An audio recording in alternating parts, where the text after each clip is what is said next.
Joining us this morning, Tatiana Jordan. Did I get the name right? Titania. Okay. All right. It's Titania Jordan.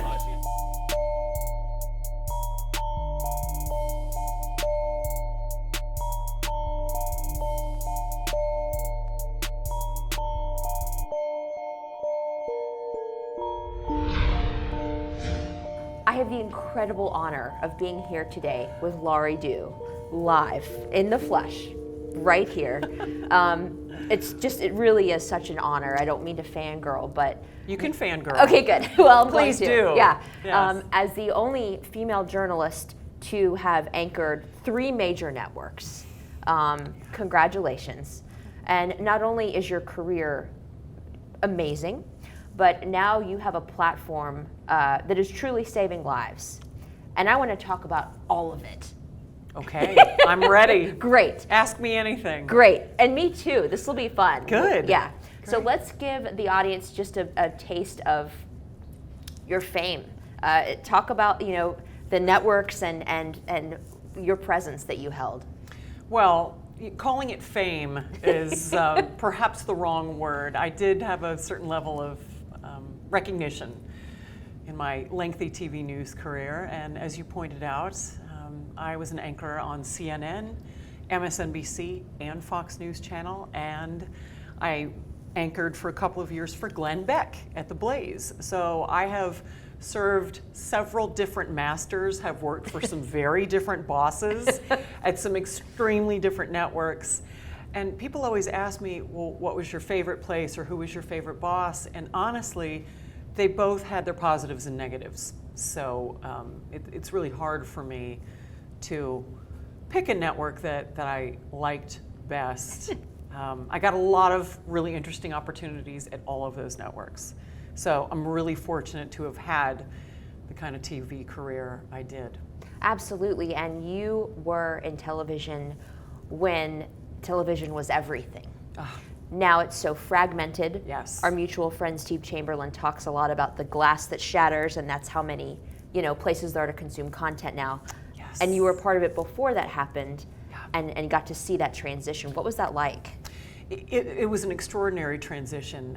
When I got into news, when I graduated from college in 1990, now everybody knows how old I am, it was really all about the studio and having a job at a local TV station or at a network where, like I did. And there was no other way to get content. These were not around. And so everything had to be done in a studio or in the field in a very traditional way. And that's all gone now. The way we create news, the way we digest news, the way we receive news, everything is so incredibly different now. Part of me sort of longs for the old days when things were much, much simpler and it really was just about the facts as opposed to a lot of extraneous noise that we hear now in reporting.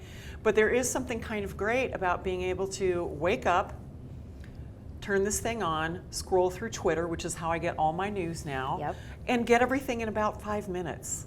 So it's terrific to have the ability to do that. However, obviously, I yearn for some of the good old-fashioned storytelling, and when there was appointment TV viewing, where the family did gather at 6 or 6:30 before dinner and watch the evening news. That doesn't exist anymore. It's truly fascinating, and I am thankful to be able to sit on both sides of that generation, if you will. I will say the second I got this, I felt like James Bond. Like, all of this is in the power of my hand. Real-time content curation, the camera alone, the information that I have at my disposal. I used to crave a computer in high school to be able to do research, and like my friends, and now that is no longer a barrier. And that's a great thing, and we can do our research literally by going to Google or asking Siri, who is the president of China? And you get it right then. Right now, anything you want is within 5 seconds. And I have to say that maybe I'm a bit nostalgic for the old days when we had to actually do research on LexisNexis, this old-timey system before the internet. when I was a young producer at CNN before I was an anchor, we did all of our research through this system, and we actually read through all of the papers and cut out the articles and stapled them to paper and gave them to the anchors so that they could prepare for their interviews. So a lot of work was required to get background and research and answers. And now, obviously this is much easier, but there was something to be said for actually having to work for it a bit. There's a price and there's a cost. My attention level, is suffered. Non-existent? Right, because I don't have to commit those things to memory. I know it's just a Google search away. Right. And that's unfortunate.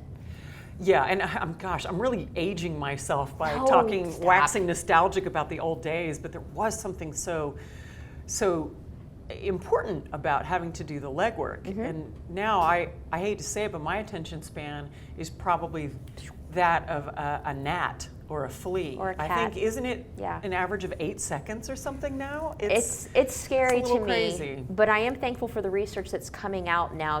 My son's in 3rd grade, and the research saying handwritten notes will actually help commit facts to memory better than on a laptop.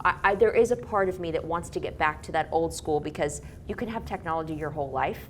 Let's use it wisely, and like the people in Silicon Valley that are sending their children to tech-free schools, there's something to be said for that. Yes, I think things are so cyclical. Mm-hmm. They always come around, and maybe we're seeing some of that, which I think would be a great thing, because our kids these days they don't know how to write. I know. Because it's What's all cursive? about this or talking into it, and less about the art of actually writing. And a friend of mine and I were talking and lamenting the fact that kids don't write thank you notes anymore. And that was one of the first things. And again, gosh, I sound old. But my mother was insistent, you write a thank you note to everyone who you saw at Christmas, or who gave you something nice, or because you saw them and you enjoyed seeing them, write them a note. It makes them feel great. Yes. That doesn't happen anymore. Well, let's bring it back. Let's bring it back. Laurie, we're bringing it back. We're bringing it back. Yo. Speaking of the art of communication and just the power that is held in communicating, did you always know that you were a communicator? Yes. Very quick answer. Yes, and if you ask my parents, they will tell you that by age 2, I was staring at myself in the mirror, talking to myself very animatedly. They also thought I was a teeny bit wacky. As my parents like to say, Laurie, you were such an interesting child. ... like whatever interesting means. But yes, from an early age, it was apparent that I was going to be a performer of some kind, whether on TV, in the movies, doing plays, and I did all of that stuff, and then ended up focusing more on news. But I knew from a young age, I used to literally take the hairbrushes and talk to myself in the mirror and practice. That's great. And then I had my first internship with CNN, and after the internship, it was cemented for me that this is exactly what I wanted to do. I was 19, so I feel lucky that at kind of a tender age, I knew exactly what I wanted to do. Wow. Were you the same way? Yes, so the seed was planted. I mean, like you, there was a mirror in our living room, and I would sit there and just do different things in front of it, because I wasn't allowed to. Yeah, I wasn't allowed to watch TV, but I always. Oh. Right. Really? Yes, but I felt like I was on stage. I always pretended like I was on stage, and everybody was always watching. And in hindsight, I just thought I was a weird kid. But turns out, I think God has a plan for me, and that is to be a communicator and impact people through on-air things and speaking engagements. And you are having such an impact on so many. I hope so. We're all here for a reason, but for sure. Today's not about me. It's about you. And there's so much I want to talk to you about. I also want to be respectful of your time. And so I've got all the time in the world. Great. I will take advantage of that. We all have highs and lows. I am no stranger to sharing my personal story of anxiety, depression, lots of bad choices I made in college and in my 20s, which I will be writing about. And even in the startup world, there's highs and lows, sometimes within the same day. You can feel like the biggest success ever, and also like the biggest imposter ever. And so while you have sat on top of the mountain, you've also experienced some of the lowest lows. and publicly. Yes. Not everybody gets that opportunity, right? Yes. Yay. So let's talk about that. You know, what are some of the low points, and then let's talk about the redemption. Great, and I'm always filled with gratitude when I get an opportunity to share my story with people. I lived in the public eye for a very long time. I don't much anymore, and I like it that way. But I think the TV news industry is incredibly competitive, and it can make you feel like you're on top of the world, as you referenced a minute ago. It can also cut you down to size to the point where your self-esteem can be very low. And that's because of the competition in the industry and the competition between women in the industry. Yes. That was incredibly difficult. Add to it the men who would pit the women against each other in the industry, which was a very real thing. Terrible. Yes, one network in particular that happened. I won't name the network, but it happened a lot. And so we all got incredibly paranoid about our place, our pecking order at the network. And so often we were not working in conjunction with each other. It was almost like, okay, well, you got this assignment. Well, I'm going to try to get this so you don't get this assignment. Or my time slot is better than yours. Or, I remember getting replaced at one of my networks by a woman who was 15 years younger who had been a bikini model. Oh, gosh. Yes. And it occurred to me, wow, so is this what happens when we hit our mid-40s? Is this what happens? Is this supposed to happen? Am I supposed to be replaced by a bikini model? I don't think I ever could have expected something like that. It was a decision that this particular network made, and we've both moved on to do other things, but there's a lot of stress in the industry, as you know, and alcoholism and journalism have always gone hand in hand. I mean, if you go way back even to World War I and World War II, if you look at Hemingway and some of these other writers, they drank heavily while they were in war zones to sort of stay sane. And I think that TV news has always been an industry where the motto is work hard, play hard. We work hard, we drink a lot, we might use drugs on the side. That's just how it is. We got to cope with the stress somehow. So I got caught in that world. So while my career was going this way, going up, moving up, my reliance on alcohol and drugs, which started as something recreational, became something much more serious than that. And I've been extremely public about my battle with alcoholism and drug addiction. And I know for sure that the stress I was under at these networks contributed to my alcoholism and drug addiction. So I can't blame everything and every bad decision I made on my bosses at these various networks and some of the pressure I was under, but certainly the stress of TV news exacerbated my problems.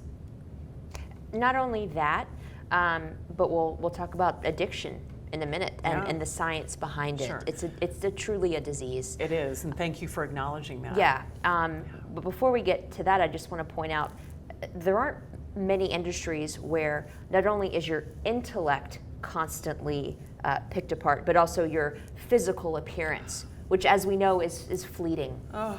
It's fleeting. You know, we're not going to look like this at 80. We're just not. And so that's really hard as a woman to constantly be held to that standard of you have to be sharp and beautiful and put together, no flyaways, ever. Lip gloss, perfect. Yeah, perfect. Right. So, And that weight gain, oh, let's forget get rid it. of that. Forget about it. Yeah. So I would drink too, a lot. I'm just saying. But getting back to the serious note of one of the reasons why we're here today is to shine a light on addiction. So please take the stage. Okay, terrific. Addiction is, I would argue, the biggest healthcare issue in this country right now. It costs us in dollars. It costs the American people, it costs this country $600 billion a year. Whenever I give a speech or a lecture, I always ask people, how much do you think addiction costs this country? People are like, 100 million? 5 billion? No, keep going up. Yep. 50 billion? Nope, 600 billion. And that's lost wages, lost productivity, hospitalization, institutionalization, incarceration, not to mention the health problems that are associated with addiction. We can start here and work our way down. So there is a real thing called wet brain. Your brain starts to fade. When you have been addicted to alcohol and drugs for a long period of time, your brain goes flat. You're literally killing tens of thousands of brain cells every time you drink. Now the brain does repair itself, but sometimes the damage is irreparable. Yeah. Then you've got cancer of the esophagus. Then you have heart disease, liver failure, and on and on and on. And so we're dealing with something that affects every single American family.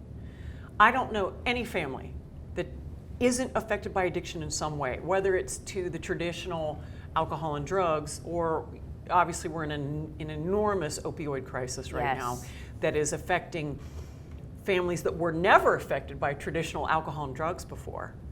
But now it's opioids, it's food, it's shopping. Sex addiction is a very real thing. Sugar, I'm so glad you brought that up. We are a nation addicted to sugar. And it's one of the reasons why we are, I think, the most obese nation on earth as well. Diabetes, and diabetes and heart disease and all that comes with sugar. Yes. So this is an enormous problem. Gaming, screen time. In fact, I attended a conference in London last week on addiction and recovery, and I always love learning from the best in the business and the brightest minds around the world. Isn't that great when you get to go somewhere and you learn from the best people? It's an honor. Well, one of the lectures I attended was all about gaming and how sick our kids are. I know. 3-year-olds. I know. Who are addicted to their iPads, and what kind of an impact that has on them later in life. So an addiction to gaming or the internet or whatever it is can lead to other addictions later in life. It all stimulates the same pleasure center in your brain. That's right, exactly. And so people do whatever they need to do to get that pleasure, to get that reward. For me, it was alcohol and cocaine. For other people, it's online porn. For other people, it's shopping. It's different, but it affects every single American family. And that's why I went public about 7 or 8 years ago, because I wanted to educate people. I wanted people to know, hey folks, this is serious. And it can happen to anyone. And it does happen to anyone. I mean, people would look at us and say, oh, how could either of them be suffering from no problems. Any kinds of problems? Nope. Depression? Titani would never have depression. Look at her. Laurie is an alcoholic. What? I watched her every night on my TV, and she looked so together, and she was always so well-spoken. How can this be? Because people still have that stigma against people who are depressed or people who suffer from addiction. People still think of alcoholics as old men wearing trench coats, clutching a paper bag of whiskey, who might be living on the Bowery. Right. Okay, that's an alcoholic. Or, the old woman in the office, like in that movie 9 to 5, 35 years ago, who's, Peggy the Lush, who was in the office and she couldn't even sit up straight. That's what people think about when they think of alcoholism. It's not someone like me. It isn't someone like you who has depression. You have it all. But that is the curious and interesting part of this. Mm-hmm. And there is such a connection between mental illness and addiction that so often they go hand in hand. And that's another thing I want to highlight, if you don't mind. Please. Is that I also take an antidepressant because I suffer from mild depression. I have most of my life. And I don't know what came first. I don't know if the depression made me drink more, or if my alcoholism and drug addiction contributed to my depression. Right. It's probably a little bit of both. Well, it's fascinating, and I gravitate towards people who are real and authentic. There is so much pretending in this world, and when you realize that everybody has something they're ashamed of, they want to hide, they're struggling with, and you peel back that veil and really get to know a human on the human level, that's when we can all grow. People will grow and become better humans because of your real, authentic story, more than you pretending like everything's fine. There's no greater good in that. So just thank you again for being so real, for being vulnerable, for being honest, for sharing your story. You will inspire more people to do the same, which begets exponential good. I want to inspire people just as you want to inspire people, and you do.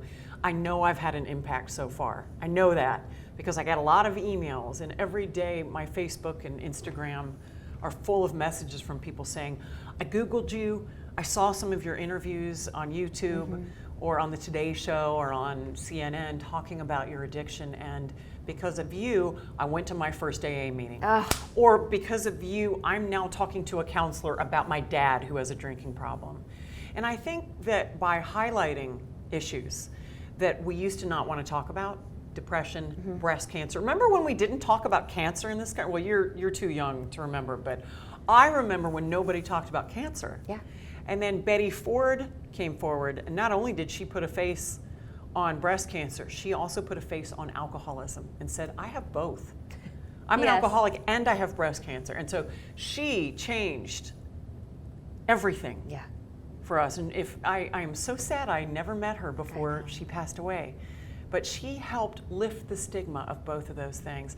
And that's what you're trying to do. That's what I'm trying to do. I want people to know that those of us who have struggled with addiction, we're not bad people trying to get good. We're sick people and people who have suffered with a disease, and now we're getting better. So that's how I want to reframe it. I want to put a face on this disease. I want people to know that this is the face of addiction, and this is the face of recovery, and we're everywhere. So I want to try to inspire just as you do, because silence kills people. Yes. I don't know if you remember the slogan for HIV and AIDS in the 80s, but it was silence equals death. Wow. Same thing with addiction.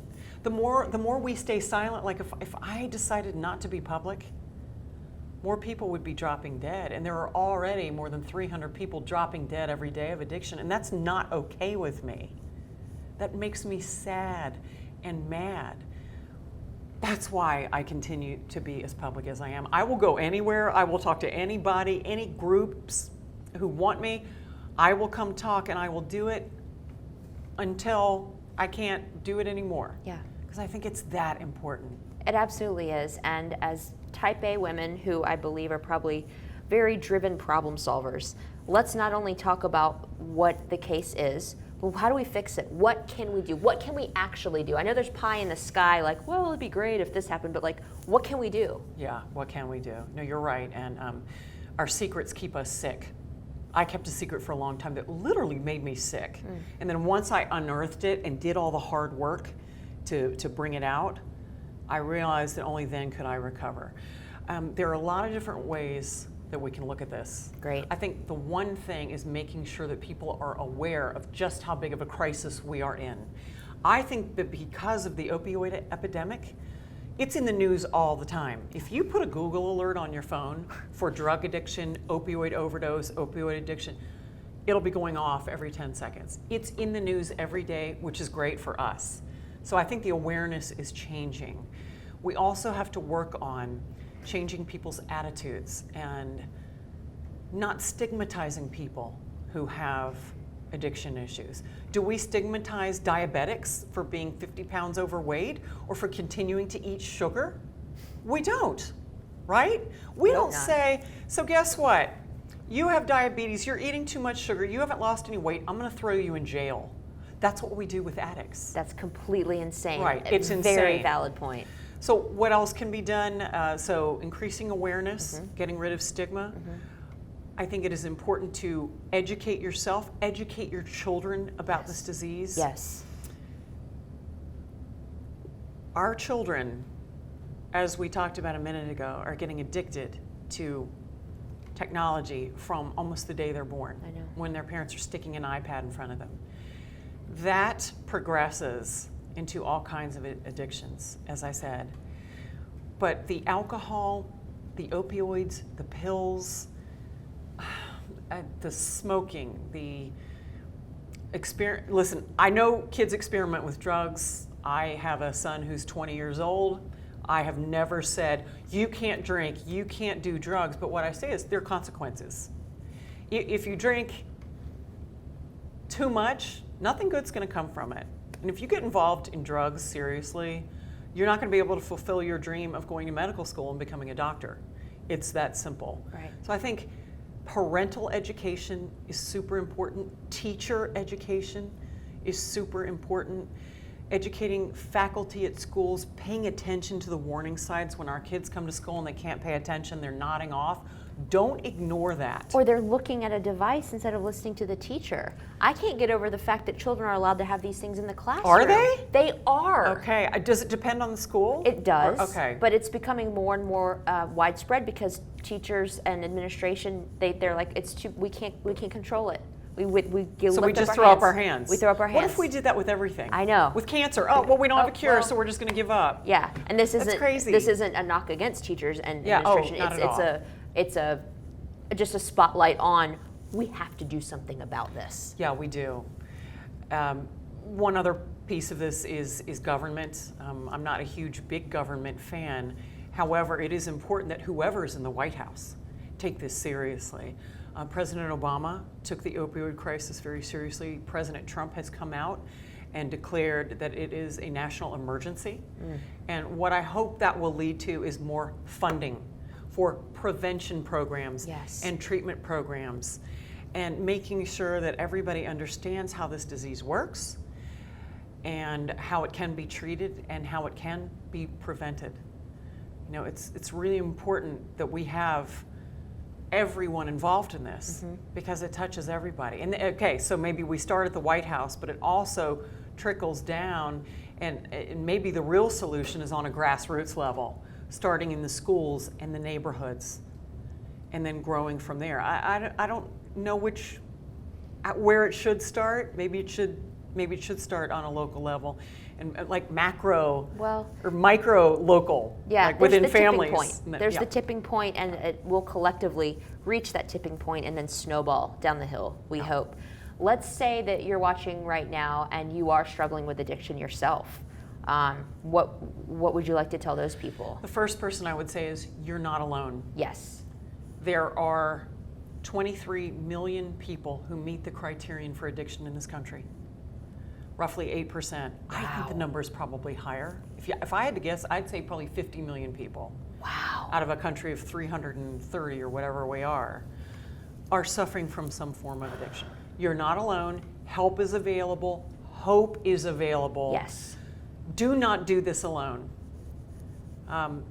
You can start as simply as going on Google and looking up a 12-step meeting, making an appointment with your priest, your rabbi, your imam, whoever your spiritual leader is, make an appointment to talk to that person, booking an appointment with a therapist to at least talk about, I think I have a problem, but I'm not sure.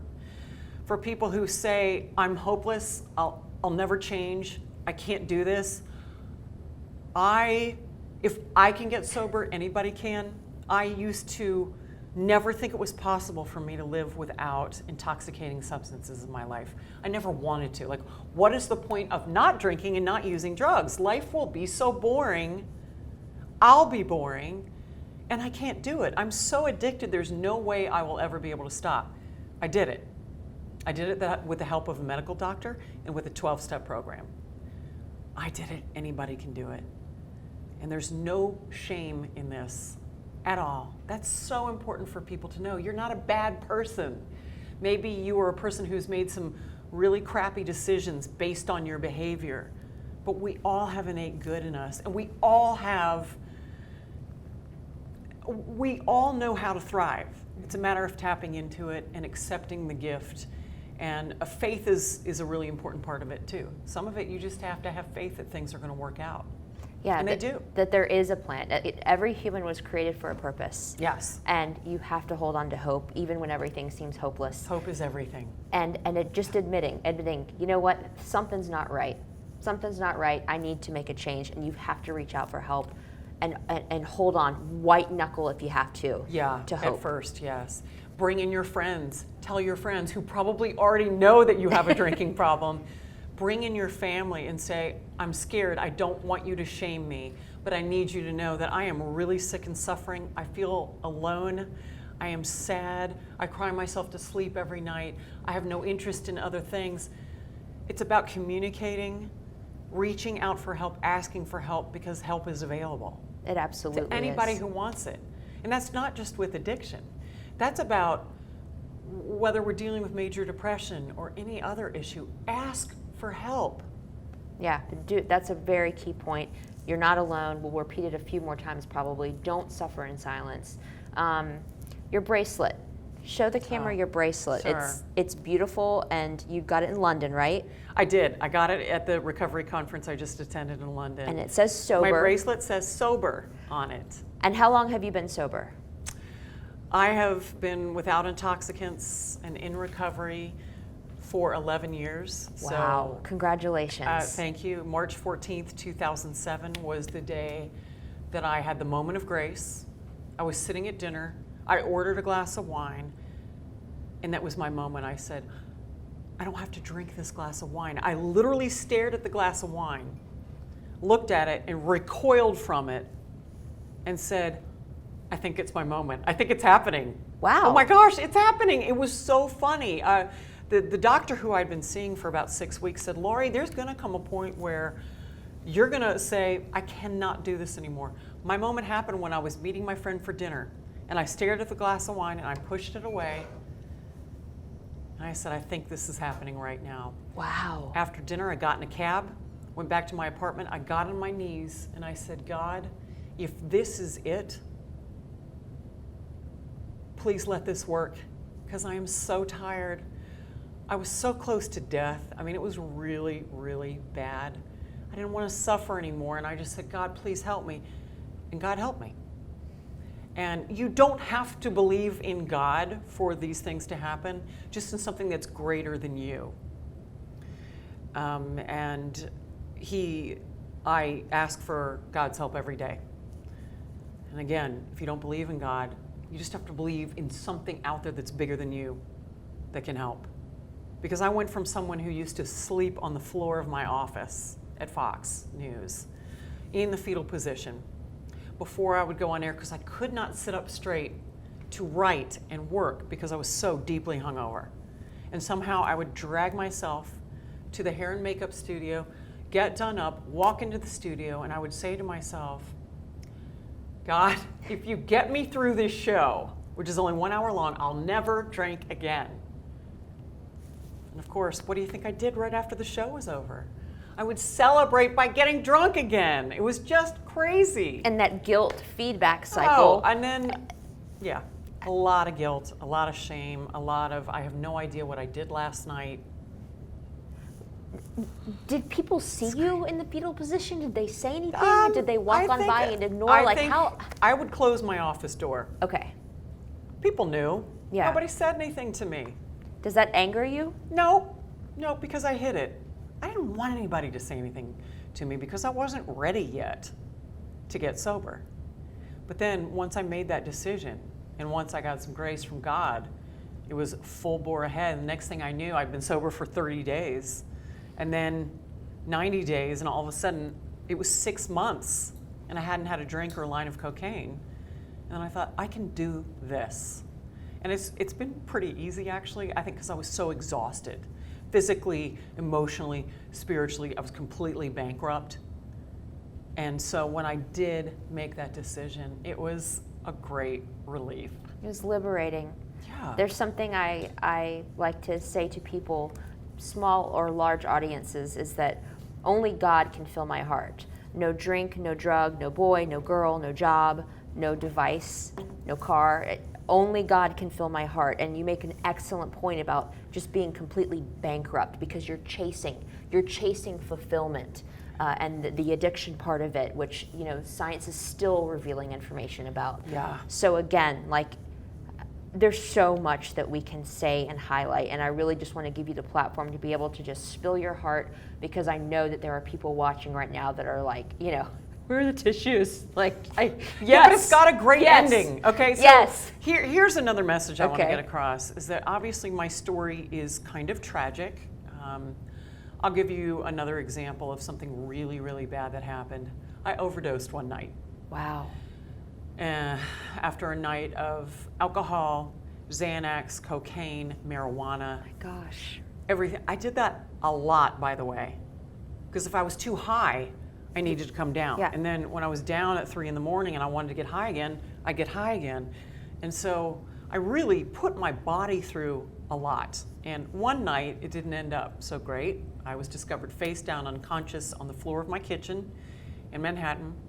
Thank goodness I had a boyfriend at the time who lived with me. He found me on the kitchen floor. I don't obviously remember any of this. And I was put on a stretcher and an ambulance came to my beautiful fancy apartment where I looked like I had such a great life. And I was taken out of there and raced to the hospital. And I woke up the next morning. I came to. It was like, And the doctor was standing over me and he said, "You're really lucky to be alive." Oh my gosh. And I said, "I don't remember what happened." And he said, "How could you have?" So they had to pump my stomach. They had to get everything out of me. Do you think I got sober though after that? I got drunk 2 nights later. Like if you ate a bowl of strawberries or a piece of swordfish that took you to the ER and you passed out and you woke up the next morning and you didn't know what had happened, would you ever eat swordfish or strawberries again? No. No. I got drunk 2 nights later. That's how sick I was, and that's how crazy this disease is. There's no explaining it, really. It took me 2.5 years to get sober after overdosing and almost dying. Wow. So I'm really lucky I made it. Yeah. But it is a happy ending. So Yes, all of you're you who are here. upset about the overdose story, it's all good. Yeah. It all she's- worked out. She's still here. I'm here, I'm thriving, it's all good. So the point is that you can do it. You really can. It's a matter of making up your mind and saying, I don't want to live this way anymore. I don't want to live in this hell anymore.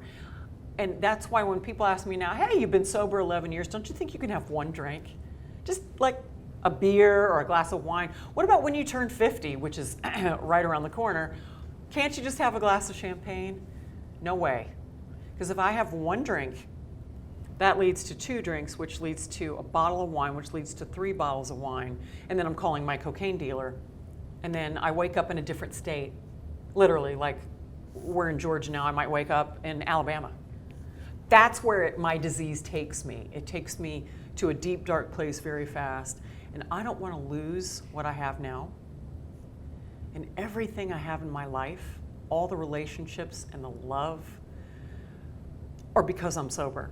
I mean, everything I have in my life, from the dress I'm wearing now to the opportunity to talk to you, to waking up with a clear head and a clear heart, is all because I'm sober. I don't want to lose that. And so I'm going to make darn sure that one day at a time I make a decision not to drink or drug that day. Yeah. It's not worth it. It's not worth it. Not worth it. No. None of it's worth it. I love being totally present. And being totally authentic, which you talked about earlier. So what do you do when things do get tough and you feel the need to escape? How do you recenter? I take a mental Xanax. Yeah. Because I can't take a real one. Well. But I will tell you, sometimes it's hard, and sometimes I think, God, a glass of wine might taste really good right now, but that doesn't happen very often, and I know it won't make anything better. No, you see the bigger picture. So what I do is I always take a step back, I breathe, I ask for help, restraint of pen and tongue, meaning hold my tongue, don't send an email I'm going to regret later, be cool, breathe, and know in your heart, and I know in my heart, everything will work out. There's this great saying I like, it's either going to work out or it's going to work out. Right? Because it does. I love that. Things just work out. Maybe things are not going to look the way we think they're going to look, but it always works out the way it's supposed to. I really, really believe that. I absolutely do as well. Right. And if more people could subscribe to that, it's almost refreshing when you realize that you aren't in control. You never were, and you never will be, and that's okay. Then you can let go and live, and quit trying to just control everything. Yes, I have found that as I get older, I'm able to let go a lot more. Yeah. Things don't stress me out the way they used to. And if there's a problem, I've got a solution. Yeah. I'll figure it out. Yeah. It's okay. Do you have clothes, shelter, food? Yeah. You're good. Yes. Things are good. And I have love. And love. Love, baby, is the most important thing.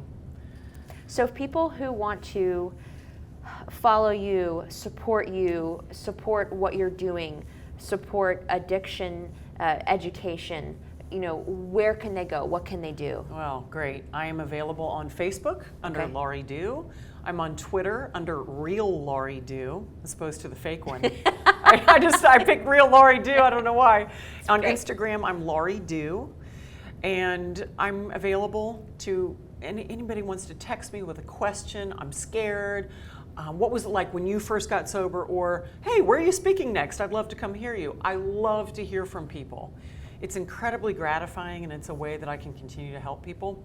I'm also going to be launching a business called Dhue Together, playing off my last name, Dhue, Together, where I will be providing help to families who may need an intervention, Right.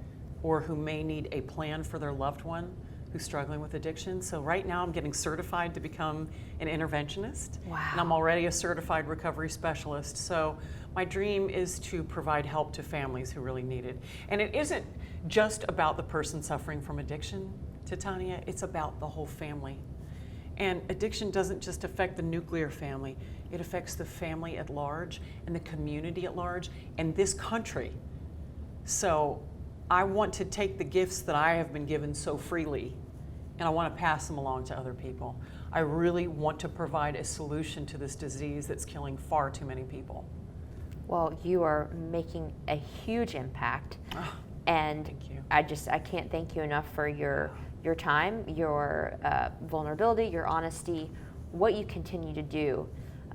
Before we close, is there anything else that you would like to say? Anything we haven't touched on? I mean, we truly, we can go as long as we need to. I was thinking about the concept of the abyss. Yes. Everyone in life, whether it's addiction or cancer or heart disease or a tragedy, the death of a child or something, everyone who has been through anything that's difficult in life, you stand at the abyss and you look down and you have a decision to make. How am I going to deal with this? Am I going to just free fall into the abyss and give up? Or am I going to turn around from the ledge? Am I going to walk the other way? I made that decision 11 years ago. I could have easily fallen into the abyss that has killed so many people and so many of my friends. I got really lucky. I looked down, I looked up, I turned around and said, not yet, it's not my time. There's so much more left to achieve, and there's so many more people who need help. But if you're feeling that way, if you're at the abyss and you think the only answer is to jump in, it's not. It's not. Go ahead and face it and deal with it. You'll get an answer one way or the other. But the important thing is to not quit, to not give up, no matter what you're talking about. There is nothing that you're going through that is worth taking your life for. Oh, no. Nothing. There is always hope. You are not alone. There is always help. Please, please, please reach out. We know it's scary. We know it's overwhelming. But it's not your time. Don't do it. No. So just thank you again. The world needs more reality. Well, this is pretty real. Doesn't get any more real than addiction, Yeah. and recovery. But I am so grateful to Tanya that you gave me the opportunity to come in, give me so much time to speak and so much time to share and hear from you and get your thoughts about it as well, because we can do together what we cannot do apart. Absolutely. That speaks to the message of you are not alone. Let's band together. Let's support each other. Let's be real with each other. Let's build each other up instead of tear each other down. Yes. And together, you know, and Lord willing, He will make doors where there are walls. So the sky's the limit. Laurie Dhue, thank you again so much from the bottom of my heart and from the bottom of everybody's heart who's watching. You're amazing. I can't wait to continue to watch what you do. So thank you. Thank you, Titania.